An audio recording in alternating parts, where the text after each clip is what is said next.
Hi friends, welcome to our channel. So NTR అన్న త్రివిక్రమ్ వీళ్ళిద్దరు కాంబినేషన్లో సుబ్రహ్మణ్య స్వామి కాన్సెప్ట్ మీద, దేవుడి కాన్సెప్ట్ మీద ఒక సినిమా వస్తున్న సంగతి తెలిసిందే. అయితే ప్యారలల్గా ఇదే కాన్సెప్ట్ మీద Dhanush wonder bar films production మీద, అంటే వండర్ బార్ ఫిలిమ్స్ అంటే ఆయన ఓన్ ప్రొడక్షన్, సో వాళ్ళు కూడా సుబ్రహ్మణ్య స్వామి వాళ్ళ వర్షన్లో వాళ్ళు తీద్దామని చెప్పేసి ఒక అనౌన్స్మెంట్ అయితే ఇచ్చేసారు. సార్ అసలు వాళ్ళు ఏం క్యాప్షన్ పెట్టారు అనేది ఒకసారి మనం చూసి దీని గురించి డిస్కస్ చేద్దాం కాసేపు. So Wunderbar Films Dhanush own production, వాళ్ళు పెట్టినటువంటి క్యాప్షన్ ఏంటంటే the eternal protector warrior, the king and the leader of Tamil people and lands. అంటే తమిళనాడు ప్రజలకి, ఆ యొక్క ల్యాండ్స్కి, అలాగే అంటే eternal protector warrior, the king and leader అంటే ఒక దైవాంశ సంబూతుడిగా దేవుడిగా వాళ్ళు ఏం రాయలేదు, ఒక లీడర్గానే రాశారు. ఆ తమిళ ప్రజలకి, ఆ తమిళ యొక్క తమిళ ప్రాంతానికి లీడర్గానే వాళ్ళు ప్రొజెక్ట్ చేశారు. సో ధనుష్ గారు కూడా సేమ్ ఇట్లాగే ఇదే క్యాప్షన్ పెట్టారు. సో తారక్ అన్న పెట్టినటువంటి క్యాప్షన్ ఏంటో కూడా మనం ఒకసారి చూద్దాం. The son of Shiva, the pride of Parvati, the eternal commander.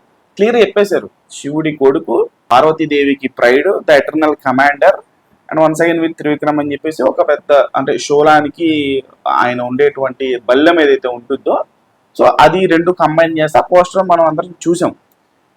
అసలు సన్ ఆఫ్ కొట్రవై అని చెప్పేసి ఒక వర్డ్ని మెన్షన్ చేశారు ధనుష్ గారు. అసలు కొట్రవై అంటే ఏమిటనంటే, ఒకసారి మనం చూస్తే ప్రాచీన తమిళ సంప్రదాయంలో కొట్రవై కుమారుడు మురుగన్, శివుని లేదా స్కంద అని కూడా పిలుస్తారు. తొలి సంఘం సాహిత్యంలో ధైర్యవంతుడైన యుద్ధదేవుడిగా మరియు ఆదిమయోధురాలు మాతృదేవత అయిన కొట్రవై కుమారుడిగా అతని పాత్రను ప్రతిబింబిస్తూ అతన్ని తరచుగా కొట్రవై కుమారుడు అని కీర్తిస్తారు అని చెప్పేసి ఉంది. నేను ఇది గూగుల్లో చూసి చెప్తున్నాను. కొట్రవై అంటే ఒక అమ్మవారి అవతారంగా వాళ్ళు భావిస్తారు. ఆ అమ్మవారికి పుట్టినటువంటి కుమారుడిగా సుబ్రహ్మణ్య స్వామిని, అది వాళ్ళు మురుగన్ అని చెప్పేసి పిలుచుకుంటారు. సో దీని కథాధారంగా ఇప్పుడు ఇది ఎన్టీఆర్ త్రివిక్రమ్ గారు తీస్తున్నారు బిగ్ స్కేల్లో పాన్ ఇండియా పరంగా, అలాగే ధనుష్ గారు కూడా తీస్తున్నారు. సో ఇక్కడ పాయింట్ ఏంటంటే, దానికి సంబంధించినటువంటి టీజర్ కూడా వచ్చింది. ఏనుగు మీద ధనుష్ గారు ఉండేటువంటి ఒక స్టిల్ని కూడా వాళ్ళు ఫేస్ రివీల్ చేయకుండా వాళ్ళు ఒక చిన్నపాటి టీజర్ని వాళ్ళు రిలీజ్ చేసేసారు, ఎర్లీగానే రిలీజ్ చేశారు. సో ఇక్కడ పాయింట్ ఏంటంటే, ఏదో ఇంటెన్షనల్గా వాళ్ళు ఇది చేస్తున్నారేమో అని నాకు అనిపిస్తుంది. ఇప్పుడు ధనుష్ గారు నేనేం అనట్లేదు. ఇక్కడ పాయింట్ ఏంటంటే, గాడ్ ఆఫ్ వార్ అనేటువంటి చిత్రం త్రివిక్రమ్ గారు, ఎన్టీఆర్ గారు చేస్తున్నారు, త్రివిక్రమ్ గారు లేదా అల్లు అర్జున్ గారు చేస్తున్నారు. ఇలా వాళ్ళిద్దరు ఫ్యాండమ్ మధ్యన ఫ్యాన్ వార్ జరగడం, అసలు ఆ గాడ్ ఆఫ్ వార్ ఎప్పుడైతే అనౌన్స్మెంట్ అయిందో అప్పటి నుంచి కూడా డిస్కషన్ అంతా తెలుగు సోషల్ మీడియాలో ప్రతి ఒక్కరికి తెలిసినటువంటి విషయమే. సో ఎప్పటి నుంచో ఉంది, ఇది వస్తుంది, చేస్తున్నారు అని చెప్పేసి నాగవంశీ గారే చెప్పారు ఎప్పుడో ఇంటర్వ్యూలో. ఒక 1 year బట్టి నడుస్తుంది ఈ వ్యవహారం అంతా కూడా.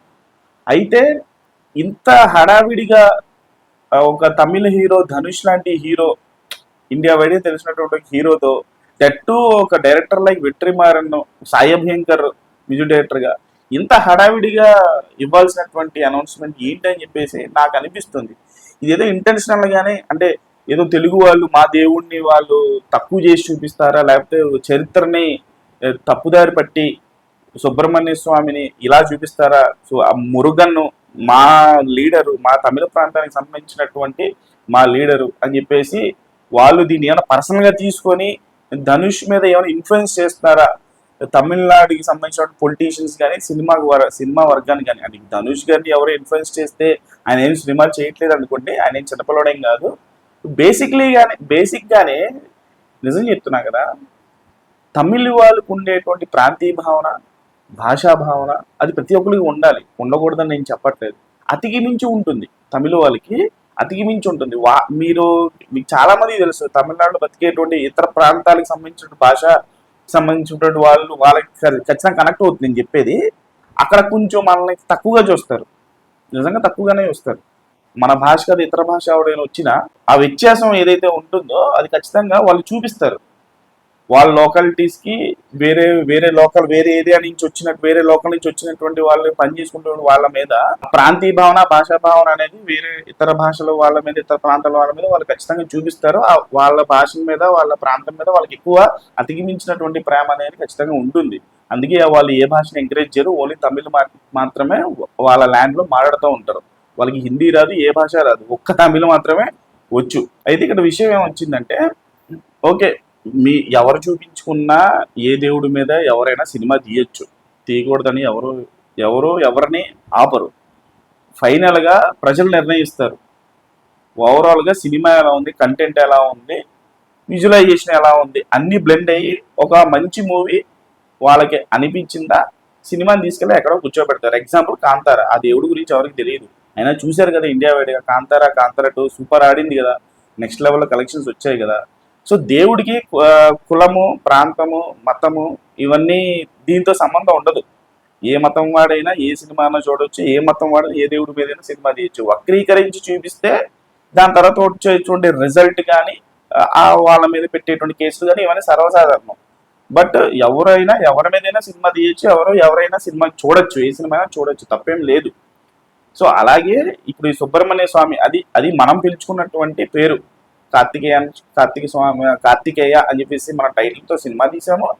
అలాగే దాని మీద మనకి పూజలు కూడా ఉన్నాయి, కార్తీక పౌర్ణిమ అని చెప్పి, సుబ్రహ్మణ్య షష్ఠి అని చెప్పేసి. సో వాళ్ళు కూడా తీయచ్చు, వాళ్ళ దేవుడు అని చెప్పేసి, వాళ్ళ దేవుడు అని చెప్పేసి వాళ్ళు అంటున్నారు. నేను అంటలేదు దేవుడికి వాళ్ళు వీళ్ళని ఉంటే వాళ్ళు అంటున్నారు అది మా దేవుడు అని చెప్పేసి, వాళ్ళు తెగ ఫీల్ అయిపోయారు కదా. సో వాళ్ళు ఎట్లా దీన్ని ప్రొజెక్ట్ చేస్తారో, వాళ్ళ ప్రకారం దీన్ని ఎలా చూపిస్తారు అనేది చూద్దాం. ఫైనల్లీ కంటెంట్ మాట్లాడుద్ది, మంది పాన్ ఇండియానే. మరి వాళ్ళు పాన్ ఇండియా తీస్తారా, లేకపోతే వాళ్ళు తమిళనాడులో వాళ్ళ పాంచాల పక్కన థియేటర్ ఉండే థియేటర్లో వాళ్ళు రిలీజ్ చేసుకుంటున్నారో మనకు తెలియదు. సో ఎనీవే ఒక మంచి అటెంప్ట్, మీరు తీయండి, మేము తీస్తాం. అల్టిమేట్ ఫైనల్లీ కంటెంట్ మాట్లాడుద్ది. మీరు ఇక్కడ రిలీజ్ చేస్తారా, లేకపోతే ఓన్లీ తమిళనాడు రిలీజ్ చేసుకుంటారా అనేది అది మీ ఇష్టం ఇంకా. బట్ ఇక్కడ మ్యూజిక్ డైరెక్టర్లో కొంచెం పోటాపోటీగా ఉంది. ఇక్కడ అనిరుద్ధ్, ఇటు సాయి అభ్యంకర్, ఇద్దరు తమిళనాడు మ్యూజిక్ డైరెక్టర్లే, బట్ అందరికీ కొడుతున్నారు.